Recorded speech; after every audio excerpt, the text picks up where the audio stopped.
5 ఏళ్ల క్రితం రాష్ట్రంలోని అన్ని సామాజిక వర్గాలు, రాష్ట్రంలోని అన్ని ప్రాంతాల వారు, మొత్తం ప్రజలందరూ కూడా చొక్కా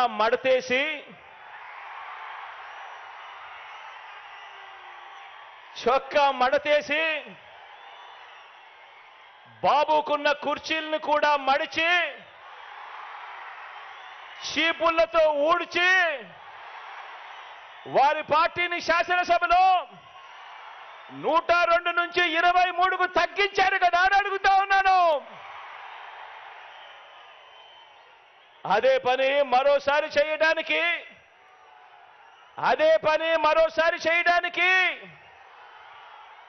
చొక్కాలు మడత వేయడానికి సిద్ధంగా ఉన్నారు.